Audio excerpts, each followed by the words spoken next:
Bonjour à tous, chers élèves et chers amis du site au fond de la classe.com.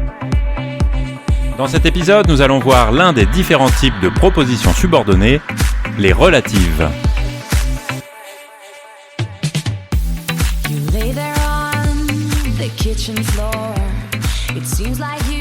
Alors comme on l'a dit dans l'un des épisodes précédents, la proposition subordonnée relative, c'est l'une des différentes propositions subordonnées qui peuvent exister. C'est celle qui s'intègre à la phrase principale, à la proposition principale, à travers un nom.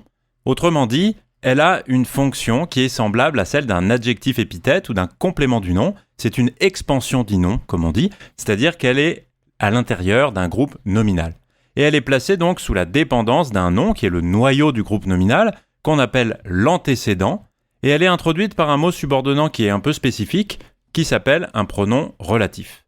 On peut trouver par exemple qui, que, quoi, dont, ou encore lequel, auquel, duquel, et puis tout un tas de combinaisons avec des prépositions de type avec qui, avec quoi, avec lequel, etc., etc. Ce pronom relatif, il a donc plusieurs rôles. D'abord, il marque le début de la proposition subordonnée relative, ce qui est quand même assez voyant en général. Quand on a une proposition qui commence par qui, par dont, eh bien on le voit tout de suite, c'est le début de la proposition subordonnée relative. Et puis le pronom relatif a une deuxième fonction en quelque sorte, c'est qu'il représente l'antécédent. Si on dit pronom relatif, c'est que c'est un pronom, et un pronom ça remplace un nom, comme on dit souvent. En fait, ça représente un nom. Ici, l'antécédent. On peut prendre quelques exemples.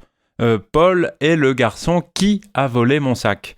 Qui, vous voyez bien que ça représente le garçon à l'intérieur de la proposition subordonnée. C'est d'ailleurs le sujet du verbe « a volé ». Dans un autre cas, on pourrait dire « Paul est le garçon que j'ai vu hier » et « que » ici représente bien le garçon. Et puis, il a une fonction dans la proposition subordonnée. Ici, c'est le COD, « que j'ai vu ». Et d'ailleurs, entre « qui » et « que », eh bien, c'est cette différence de fonction, en fait, qui est marquée. On peut utiliser beaucoup d'exemples. Hein. Paul est le garçon dont tu m'as parlé.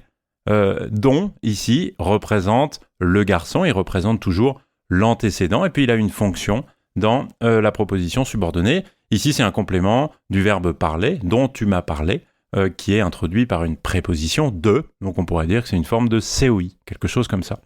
En tout cas, il a bien une fonction. D'ailleurs, on peut noter que le pronom relatif, s'il s'agit d'être humain ou d'être non animé, ou des objets par exemple, eh bien, n'a pas tout à fait la même forme. Si on compare par exemple les exemples, Paul est le garçon sur qui on peut compter avec il y a 1000 sujets sur quoi on peut l'interroger. Vous voyez, la seule différence entre sur qui et sur quoi, c'est que l'antécédent, dans le premier cas, est un être animé, un garçon, et dans le deuxième cas, eh bien, c'est un objet, ou en tout cas quelque chose qui n'est pas animé, qui n'a pas d'âme. Ici, 1000 sujets. Parfois, ça peut être un complément de lieu aussi, hein, qui est représenté par la fonction, qui est la fonction du pronom relatif. Je connais la ville où il habite, ou un complément de temps. Je viendrai à l'heure où le train arrive. Vous voyez ici, où, dans les deux cas, dit le lieu ou bien le temps, comme ça arrive souvent. Et puis, en fait, il peut y avoir n'importe quelle fonction, hein, en particulier avec des compléments qui sont introduits par une préposition. Paul est un garçon sur lequel on peut compter.